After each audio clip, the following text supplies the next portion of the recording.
Kenapa sih banyak negara mulai melarang vape? Ternyata ada bahaya tersembunyi di dalamnya. Yuk kita bongkar. Langsung ke intinya aja ya, vape kan ada di mana-mana. Tapi kok penolakan global makin kencang? Kenapa ya? Kita semua tahu ya, cairan vape itu bukan cuma uap air. Ada nikotin dan bahan kimia beracun di dalamnya. Tapi, ternyata masalahnya nggak berhenti di situ. Ada ancaman yang jauh lebih besar lagi.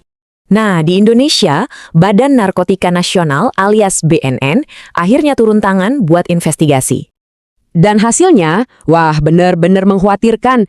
Tes lab mereka memastikan ada narkotika di dalam cairan vape. BNN itu sampai nguji 740 sampel cairan vape loh. Dan hasilnya gimana? Hasilnya beneran bikin kaget. Mereka nemuin narkotika kelas berat kayak sabu, MDMA, sampai ketamin.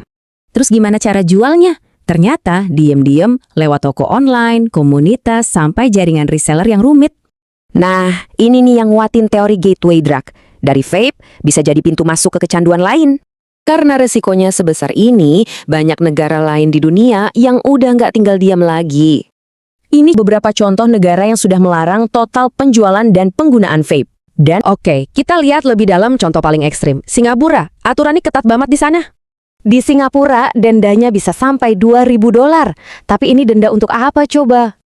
Poin kuncinya di sini, denda itu bukan buat yang jualan loh, tapi buat yang ketahuan punya atau pakai vape. Buat importir, wah hukumannya jauh lebih serem lagi, apalagi kalau vape-nya ada isi narkotikanya. Aturan mereka itu benar-benar mutlak. Bahkan cuma transit di Bandara Changi aja, nggak boleh bawa vape. Jadi gimana dengan Indonesia? Sikap resmi BNN udah jelas banget, mereka minta dilarang total. Buat ngewujudin itu, BNN punya rencana 3 langkah yang jelas. Dimulai dari riset lanjutan. Jadi, kesimpulannya, vape itu isinya nggak cuma racun, tapi juga jadi sarana buat nyelundupin narkoba. Nah, pertanyaannya sekarang, dengan semua risiko ini, langkah apa yang seharusnya diambil oleh Indonesia?